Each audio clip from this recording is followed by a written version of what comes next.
pagkaluwalhati, pagdakila at pagsamba ay tangi po lamang sa ating pinakamamahal na Jesucristo, ang Diyos na buhay na nagbibigay ng biyaya at pagpapala at magbibigay sa atin ng buhay na walang hanggan. Double honor respect sa ating beloved evangelist, Will Estrada Almeida, ang propeta sa ating kapanahunan, magi sa mga beloved children, sa lahat ng kanyang sambahayan, sa mga apo, manugang, sa lahat ng mga anak, at sa ganitong aral. Di po natin malimutang itinuro ng ating beloved Assistant Pastor Lina C. Almeida, at maganda ding umaga sa aking mga co-preacher, co-workers, sa lahat ng mga mang-awit, instrumentalists, sa inyo pong lahat, na aking makapatid sa mahal na Panginoon, sa ating mga nakasubaybay sa ating live webcast viewer, magandang pinagpalang umaga po. Lahat ng gising magsabing praise the Lord. May mahal ating unawain po ang salita ng pinakamamahal na Panginoon. Dahil tayo po ay tunay na pinagpala ng mahal na Diyos. Sapagkat tayo po ay tinawag, pinili ng mahal na Panginoon. At hindi na po tayo maghahanap ng katotohanan. Dahil tayo po'y nasa tunay na katotohanan o tunay na banal na gawain. Kaya ang ating gagawin na po, pahalaga natin at ipagtrabaho ang ating kaligtasan, pamatiyak natin ang pagpunta natin sa kaharian ng mahal na Panginoon. Dahil ating pag-ipuntandaan, tayo po'y nasa huling panahon. Kaya ang lahat pong nagaganap sa ating buong daigdig ay tandang malapit na tayong kunin ng mahal na Panginoon. Kaya walang panahon para tayong magpabaya, bagkus ating tiyakin, may mahal, ng ating ginagawang paglingkod sa mahal na Diyos, tatanggap ka ng buhay na walang hanggan. Dahil minsan, yung iba, nagpapabaya. Kaya, darating araw, mapapahamak na sila pag nagpabaya. Dahil sabi ng banal na aklat, may daan sa tao, tila matuwid, subalit daan ng kamatayan. At ito po ang hindi minsan napapag-unawa ng maraming kababayan natin, magi ng ibang manampalataya. Kaya minsan nagpapabaya sa paglingkod. Pero isang mata ang pagbalik ng mahal na Panginoon. At isang segundo pwedeng mawala ang buhay natin. Kaya kailangan po tayo ay tagang ating tiyakin na ang ating ginagawa at gagawin araw-araw, tayo po'y kalugdan ng mahal na Panginoon. Dahil tayo po'y tunay pinagpala ng mahal na Diyos. Aklat po tayo ng Juan 15:16 at susundan ng Roma 10:1.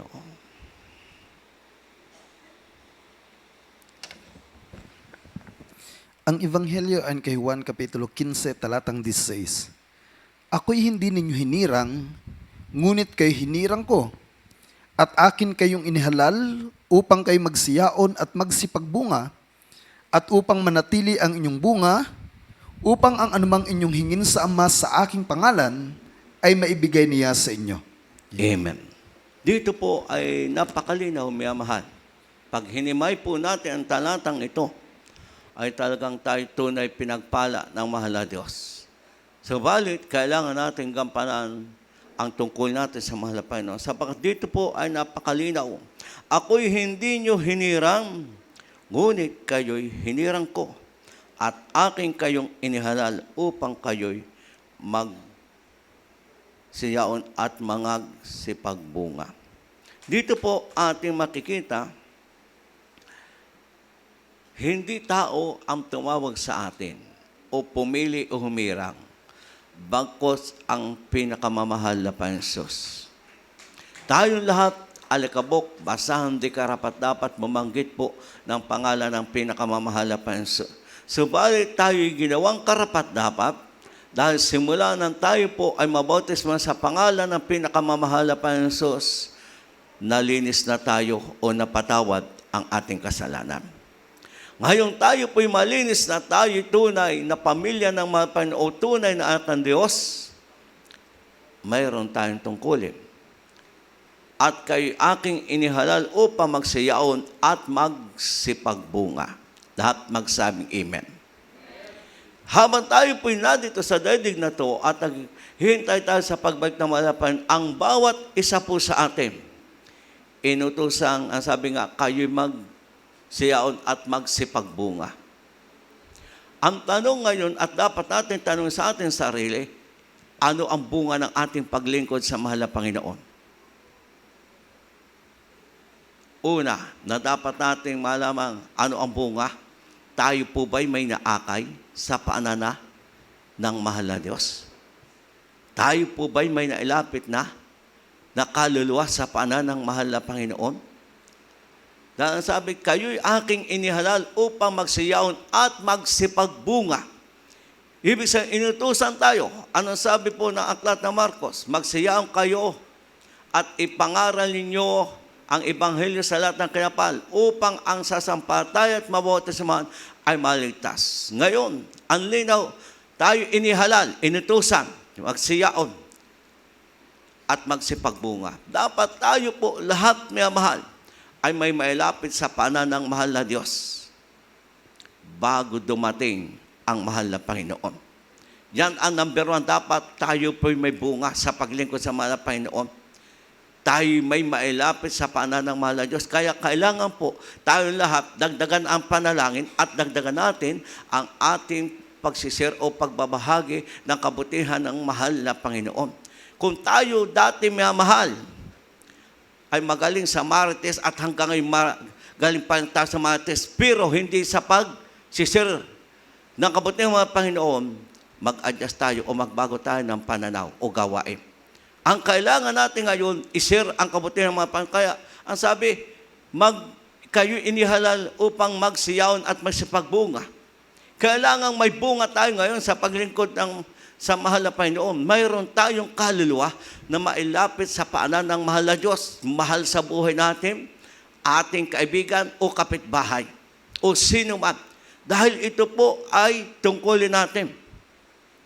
Kaya kung tayo po ay wala pang bunga, abay, magsika po tayo. Dahil ang sanga o isang kahoy na hindi nagbubunga, pinuputol. Amen po ba, may amahan? Ay huwag tayong makasama sa pinuputol. Sabi ng mahal na Diyos, ako ang puno ng ubas, kayo mga sanga. Kung kayo matil sa akin, kayo ay magsipagbunga. Kung hindi ka matil sa akin, wala kayong magagawa o kayo'y puputulin. Kaya kailangan tayong lahat minamahal, magising. Sa huling panahon ito, hindi sapat na tayo pinagpala, na hindi sapat na tayo nakakadalo, hindi sapat na tayo pumamahal. Iniangat na ng mahal ng Diyos sa ating kabuhayan. Dapat number one nating mapakita at magagawa, tayo'y may bunga sa harap ng mahal na Diyos.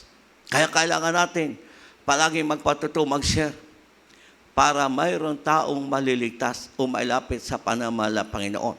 Lahat magsabing Amen.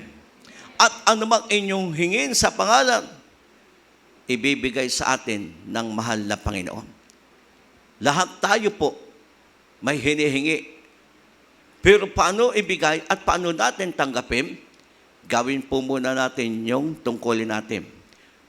Magsiyaong kayo at magsipagbunga. Sabi nga nung iba, ay marami akong bunga dahil ako pinagpala. Ang hinahanap ng bunga ng mga Panginoon, tayo'y may nailapit sa paanan ng mga Panginoon. Dahil kasama sa pangako ng mga Panginoon, yung pagpapalang material, pinasal, espiritual. Pero kailangan tayo lahat magkaroon ng bunga. Kaya tayo po'y magising. Hindi sapat na ikay pinagpala na ang kailangan para kumpleto, mayroon kang bunga. Dahil pagdating natin sa langit, may tanong ang mahal na Panginoon na pwedeng mangyari sa atin. nahan ang iyong ipipresenta sa mahal na Panginoon. Nahan ang iyong bunga. O kaya mapalad yung iba na naligtas na ang kanilang sambahayan dahil sa kanilang pagpapatuloy maglingkod sa Diyos. Pag tinanong sila, yan, Panginoon, bunga kong aking magulang, aking kapatid. Ay paano kung tayo wala pang bunga? Wala pa tayong nailapit. Kaya kailangan tayo po, sa huling panahon ito, ay talaga magsikap po na palagi mag-share o magbahagi ng kabutihan ng mga Panginoon.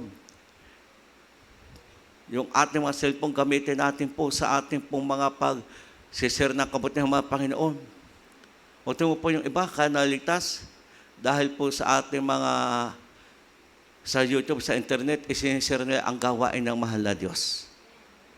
Sabi nga nung isang nakausap kong kapatiran, dahil mayroong isang kapatiran o isang tao na talaga, ang kanyang ginagawa lamang, yung pong yung magagandang mga, ibig sabihin, tugtugan at yung malinaw na nakukuha sa live streaming. Yun ang kanya kinukuha at isinisir. Yun, minamahal. Pero sabi nga nung aking isang kausap, kaninang kapatiran, Aba, kuya, tayo pinagpala. Dahil nakita ko yung ating ilang awitin na o ilang picture na natin, na doon na sa kapatirang yon.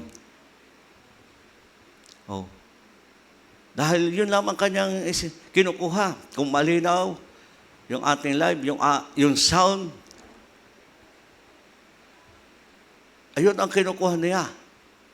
Ay sabi nga sa akin, abay pinagpala tayo kuya dahil tayo'y kasama, nakikita ko na yung ilan nating mga picture na nadoon na, yung ating mga live streaming ay nadoon na.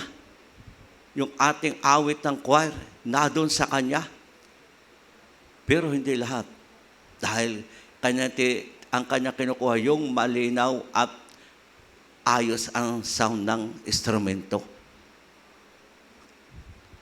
Maganda nga ang camera, ang sabi, ay kung hindi naman ayos ang tunog ng instrumento, ay hindi rin tutugma. O kaya tayo pinagpala, may amahan. Dahil sabi sa akin, may amahan, nung isang kausap ko, yung ating ngayong mga picture, nadonat, marami nang nakukuha yung kapatid natin na yun lamang ang kanyang ginagawa. Kung alin yung maganda ang sound at saka yung malinaw, yun ang kinukuha niya. Pero pag malabo o hindi ayos, hindi niya kinukuha. Kahit ang kanyang pinagpupukusan o pinagtutuunan yung mga awitin. Kaya sa huling panahon ito, dapat tayo lahat magsikap. Bakit mayroon nangaligtas? Dahil sa ating mga kursada, sa mga anniversary, sa mga masisipag mag-share. O ay tayo po hanggang sa tayo ko niya mahal na Panginoon. Dahil yun ang utos, magsiyaong kahit magsipagbunga. Ay anong ating pipresent sa ating mahal na Panginoon? Ating sasabing, ito po ang aking bunga, kung wala tayong bunga. Kaya kailangan tayo lahat ay kumilos o tayo magising. Nahan yung ating pakikita sa mga na ating bunga na ating mahal sa buhay o kapitbahay o kakilala. Ang sangang hindi nagbubunga o puno, pinuputol. Huwag mangyari sa atin. Kailangan tayong lahat ngayon gumawa ng paraan o tayo makasunod sa ninanais sa mga Panginoon. Bakit? Lahat tayo may hinihingi para ating tanggapin, gawin muna tayo inihalal upang magsayaon at magsipagbunga. At tayong lahat po may ipinagpipray. Una, ating mahal sa buhay. Paano maliligtas? Ay di atin sipagan ang ating pagsishare at pananalangin, ipakita ang pagiging ilaw bilang Kristiyano para sila'y madala natin sa paanan ng mahal na Diyos. Aklat po tayo ng Roma, chapter 10, verse 1. At sundan po ng Roma muli, 11:22.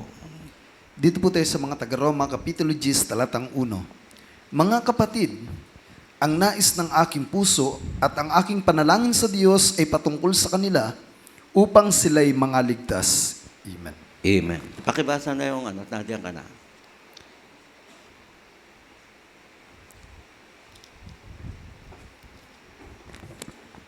Dito po sa aklat ng mga taga-Roma, Kapitulo 11, talatang 22.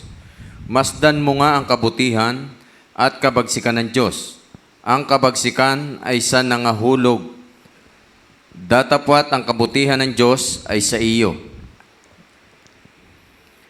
Kung mamamalagi ka sa kanyang kabutihan sa ibang paraan, ay ikaw man ay puputulin. Amen. Lahat ng sabi, praise the Lord. Kaya ito po ang nais natin. Yan po ang sabi ng ating nabasa sa Roma 10:1. Ang sabi, mga kapatid, ang nais ng aking puso at ang aking panalangin sa Diyos ay patungkol sa kanila upang sila'y mangaligtas. Nais natin, unang ating puso, sila'y maligtas, kaya tayo nagpipray. Kaya kung kulang pa yung ating panalangin, dagdagan po natin ating panalangin. Kung kulang pa ang ating pagiging ilaw, dagdagan natin ating pagiging ilaw. Dahil kung ang ating ilaw ay kagaya ng alitap-tap, napakisap-kisap ang ilaw, ay pwedeng hindi natin maakay ang ating akayin sa pananamala Panginoon. Pero kung ito'y nagliliwanag, mahal, ay ang makikita yung kabutihan na ginawa ng mahal na Diyos sa ating buhay. At maliligtas ang ating mahal sa buhay.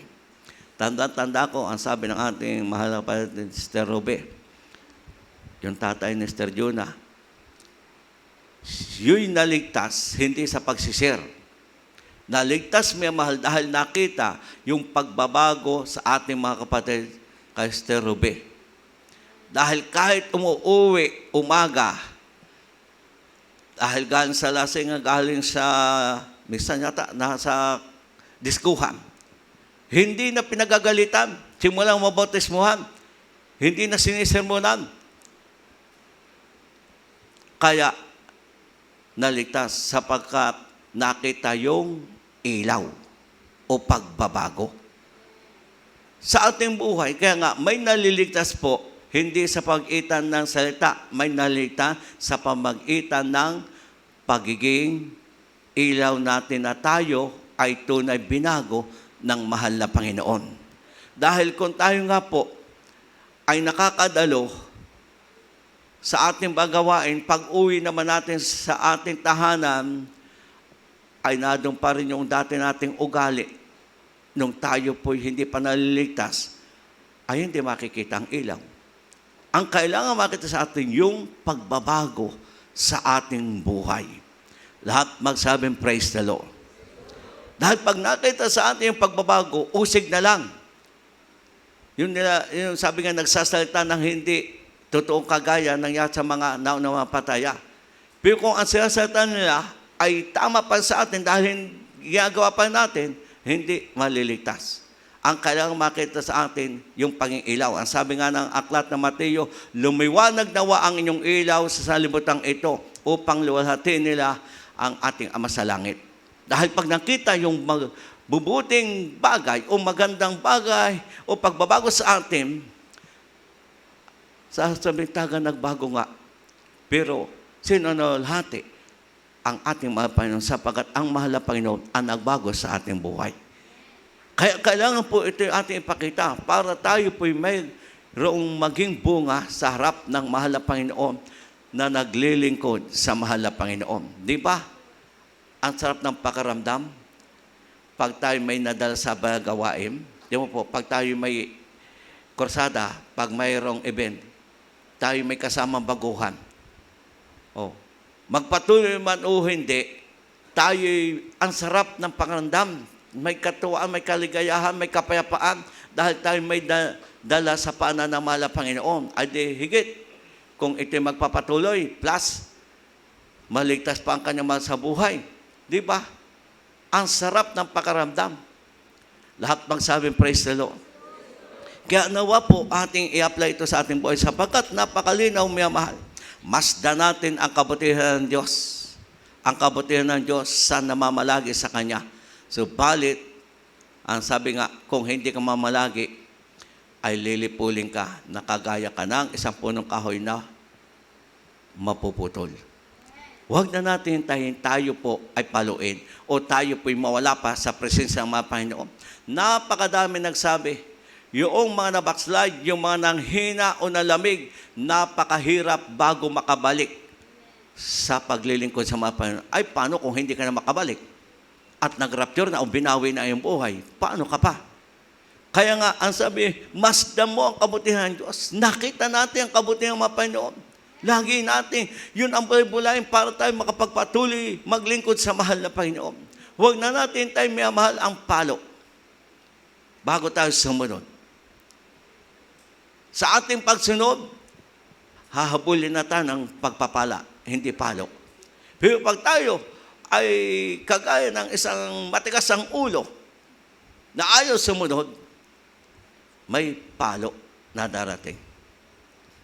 Kaya huwag na natin po minamahalin yung palo. Sumunod na po tayo at tayo pagpapalain. Kaya nga, nakita natin, kay bait, kay buti ng mahal na Diyos, simula nang ikay panganak ng iyong mahal na ina, hanggang ngayon na ikay naligtas, nakita mo lalo ang kabutihan ng mahal na Panginoon.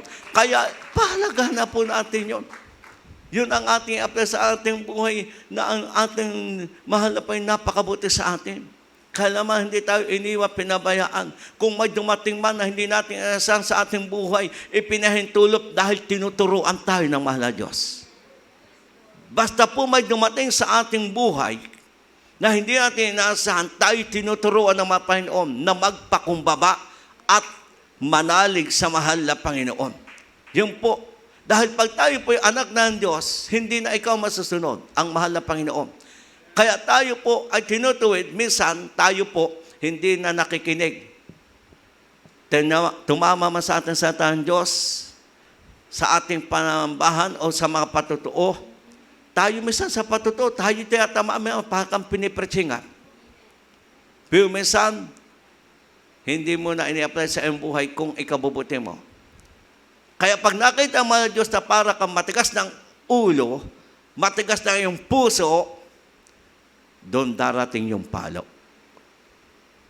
Doon darating ang palo. Bakit? Dahil nakikita mga Panginoon na ayaw na natin sumunod. Ay pag hindi na tayo nasunod, darating ang araw na ang mabuting ibig mo ay hindi mo na gagawin. Yung ayaw mong gawin, yun ang gagawin mo dahil titira na sa iyo yung kasalanan. Yun ang ayaw ng mahal na Diyos magganap sa isang manampataya. Kaya mayroong palo dahil ang mahal na Diyos tayo'y pag-aari na. Ayaw ng mahal na tayo ay mapapahamak pa o itapon sa dagat-dagat ng apoy. Dahil ang ating Diyos po ay mabuti. Kaya sa ating buhay, masdan natin kay bait, kay buti ng mahal na Panginoon. Pero kung hindi tayo matili sa Panginoon, tayo kagaya ng sangang puputulin. Sa huling panahong ito, kitang-kita natin ang lahat na gaganap ay malapit na tayong kunin ng mga Panginoon. Sabi nga doon sa YouTube na akin nakita, kaya ang isang bansa ay kung ano-ano na nagaganap, baha, lindol. Kung inyo na papansin mo sa YouTube, ang binanggit doon yung China. Dahil hindi basta yung nangyari sa China ng baha, lindol.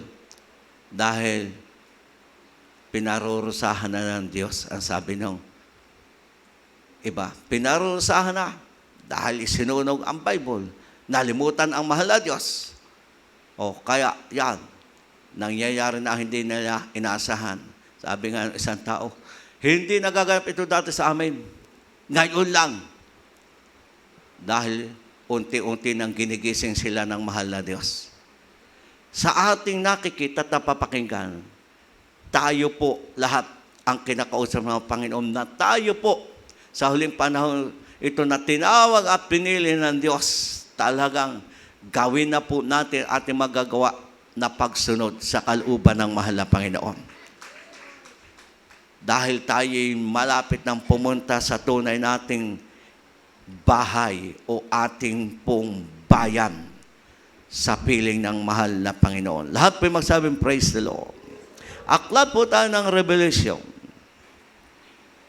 3:15 hanggang 17. Dito po tayo sa aklat ng Apokalipsis, Kapitulo 3, talatang 15 hanggang 17. 15. Nalalaman ko ang iyong mga gawa, na ikaw ay hindi malamig o mainit man. Ibig ko sanang ikaw ay malamig o mainit. Sa 16. Kaya sapagkat ikaw ay malahiniga at hindi mainit o malamig man, ay isusuka kita sa aking bibig.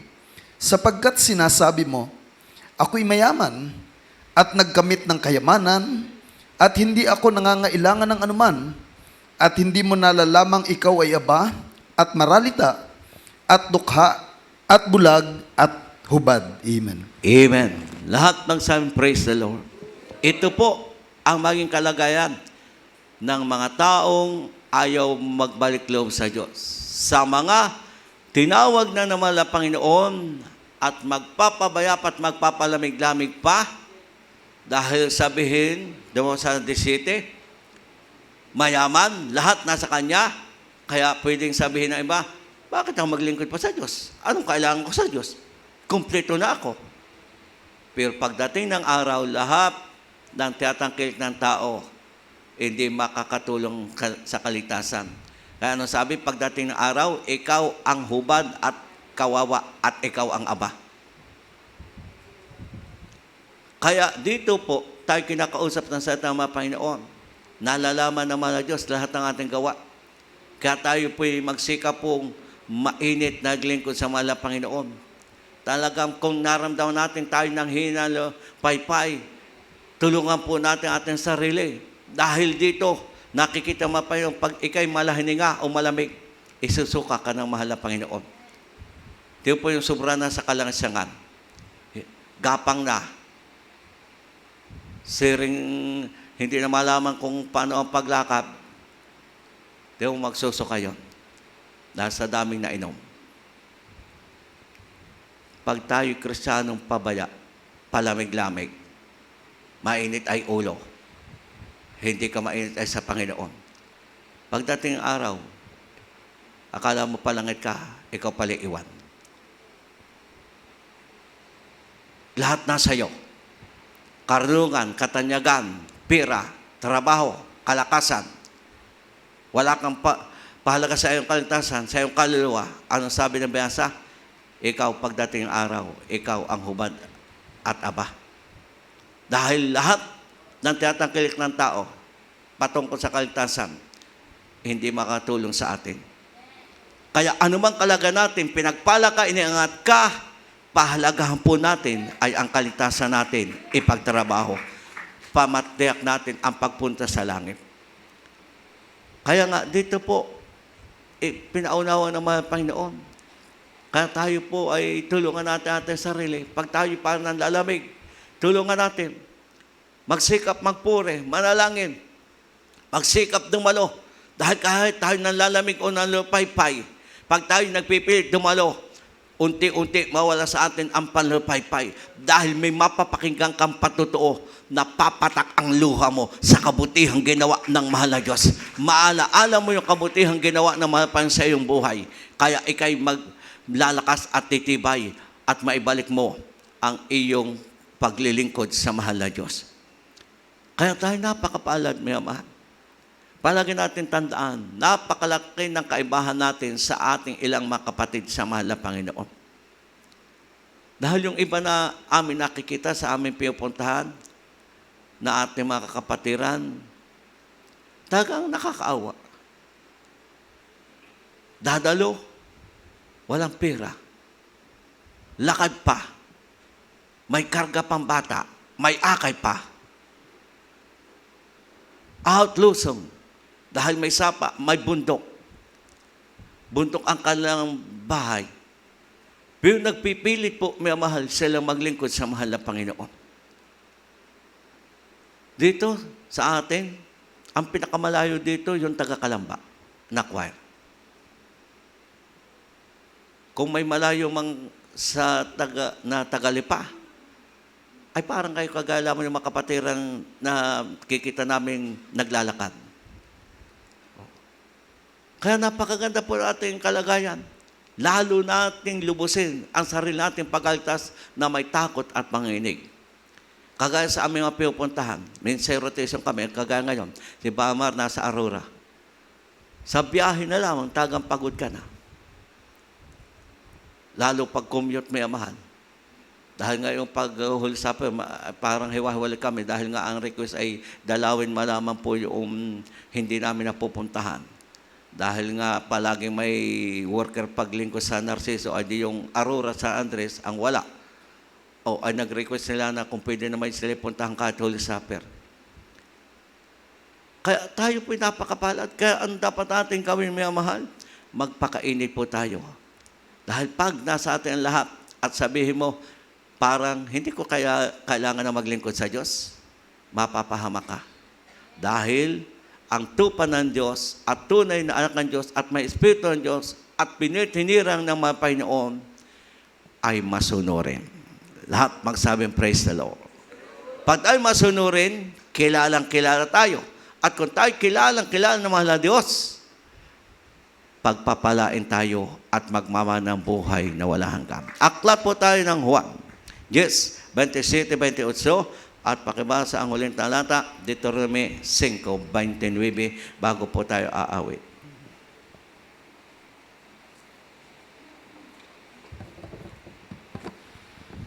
Dito po sa aklat ng Juan, Kapitulo 10, talatang 27 hanggang 28. 27, dinirinig ng aking mga tupa ang aking tinig, at sila'y aking nakikilala, at sila'y nagsisisunod sa akin. Amen. 28, at sila'y binibigyan ko na walang hanggang buhay, at kailanmay hindi sila malilipol, at hindi sila aagawin ng sino man sa aking kamay. Amen. Deuteronomy po tayo. 5:29. Dito po tayo sa aklat ng Deuteronomio, Kapitulo 5, talatang 29. O mamalagi nawa sa kanila ang kaloobang ito, na sila'y matakot sa akin, at kanilang ingatan kailanman ang lahat ng aking mga utos upang ikabuti nila, at pati ng kanilang mga anak magpakailanman. Lahat po ng gising magsabing praise the Lord. Napakalinaw, mahal ng pangako ng mapat, napakaganda. Subalit bilang tayo po'y tinirang ng Diyos, ito po ang ating kalagayan. Na tayo nga ay sabi nga kung tayo ito na akan Diyos, kagaya ng tupa, di mo masunurin, maamo ang tupa. Kahit nga kakatayin ang tupa, umiiyak lamang. Hindi kagaya ng kambing. Gagawan mo ng mabuti, ikaw pa ang susuwagin. Di po, ang kambing di ba takot sa ulan? O kaya kinukuha ng mga amo yung kambing nila pag uulan na at napakaingay. Lalagay sa may masisilungan. Abay, sinusuwag pa ng kambing yung kanyang amo. Pero ang tupa, masunurin. Maamo. Tayo'y tupa ng Diyos. Tayo'y anak ng Diyos. Kaya kung tayo anak ng Diyos, dinirinig natin ang tinig ng mga Panginoon at tayo'y nagsisisunod. Amen? Yun po ang ating kalagayan. At ang sabi ng 28, at bibigyan ko sila ng walang hanggang buhay at sila'y hindi agawin sa aking kamay at hindi malilipol. Napakaganda po, mga mahal, ng pangako. Kaya kung tayo magpapatuloy, mga mahal, may buhay na wala hanggan. Habang tayo narito, tayo nagsikap gawin ang mga kalooban ng Panginoon. Anong sabi? Hindi ka malilipol. Hindi ka mapapahama kagaya na nangyayari sa ating mga kababayan na patuloy nangangapahamak, nangangamatay. Ito po yung lindol sa ibang bansa. 2,000 agad. Nawawala ay kung ilang libo pa. Napapahamak. Pero tayo, na hinirang hanggang ngayon, hindi tayo iniiwat, pinababayaan ng mahal na Diyos. Sa panahon ng COVID, napakadaming nangamatay. Naging abo, hindi na paglamayan. Pero tayo napakapalad. Hanggang ngayon, tayo'y buhay, iniingat at iniligtas. Yung mga tinamaan ng COVID, naging silbing patuto ng ating Diyos ay buhay. Nagpapagaling. Kaya ang sabi, hindi tayo malilipol. Basta tayo po ay susunod sa kalumang Panginoon. Ano po ang bunga? Pag namalagi tayo at iningatan natin ang utos ng mahal na Panginoon, ikabubuti natin, pati ng ating anak magpakailanman. Ay napakaganda, may mahal na pangako. Kaya wala na tayong hahanapin. Mananatili po lamang tayo, may mahal, maglingkod sa mahal na Panginoon. Dahil tayong lahat, pati ating sambahayan, ay pagpapalain ng mga Diyos at maliligtas basta magpatuloy lamang tayo. Dahil sabi nga ng Acts 16:31, sumampalataya ka sa Panginoon Jesus, ikaw at ang iyong sambahayan ay maliligtas. Kaya magpatuloy lang tayo, mga mahal, at magsikap at magpilit na tayo po'y makasunod. Isa-isa, tatawagin ng mahal na Diyos ang ating mahal sa buhay. Di ba? Ang iba naman sa atin, iisa ang nauna sa kanyang pamilya. Pero ngayon, 2-3 sila, sambahayan na. Kaya tayo magpatuloy lang, mga mahal, para maligtas ang ating mga sa buhay, para ikabuti ng lahat ng buong sambahayan. Dahil ito po ay pangako ng mga Panginoon. O, kahit inuusig tayo sa pormero ng hindi naunawa ng ating mga sa buhay, pero magpatuloy ka. Ang mahal pa rin ang bahala. Humipo at gawa parang pamaligtas. Sabi nga nung isang bunga ng ating isang kapatiran ng Wednesday, kala ko nga, sister, dahil mahaba ang buhok. Aba, ay nung tumanggap, abay, brother pala.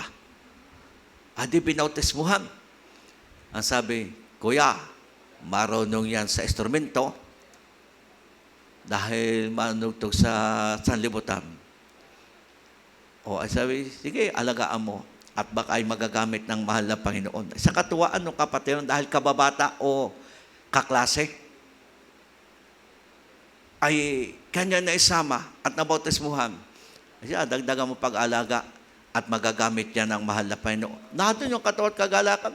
Kaya sabi niya, pagugupitan ko na ito para unti-unti na itong makasunod. Ibibili ko na ng may kaayusan na damit. Dahil mahaba talaga ang buhok. Kaya sabi ko, sino kaya yung baguhang sister na yun? At sino kaya may bunga? Ay naku, ay nung tumanggap. At makaharap ko, ayun pa yung brother. Oh. Kaya napakahalaga na tayo lahat ay magamit at may maging bunga. Dahil lalong mas masarap ang pakaramdam na tayo may nadadala sa paanan ng mahal na Panginoon. Kaya tayo lahat magsikap, may mahal. Sa huling panahong ito, dagdagan natin ang ating pagsishare. Magagamit ninyo ang inyong mga cellphone, may mahal, sa mabuting bagay. Inyong ishare ang gawain ng mahal na Diyos. Ang salitang mapan, ang kabutihang ginawa sa inyo sa takdang araw, gagawa ang mahal na Diyos ng paraan para sila ay maglingkod na sa mahal na Panginoon. Dahil napakadami ligtas sa pagitan niya. Kaya tayo po lahat gumawa ng paraan para tayo po magamit ng mahal na Panginoon. Tayo po tumayo at tayo awit ng isang awitin. Dahil ang ating Diyos po, may mahal ay tunay. Siya ang pumilit humirang at ang ating mahal na Diyos, tunay, kay buti-buti sa bawat isa atin. Kaya tayo po lahat nawa makitang nagpapakabuti sa Panginoon, nadiyan yung ating pagsunod sa banal na kalooban ng mahal na Panginoon.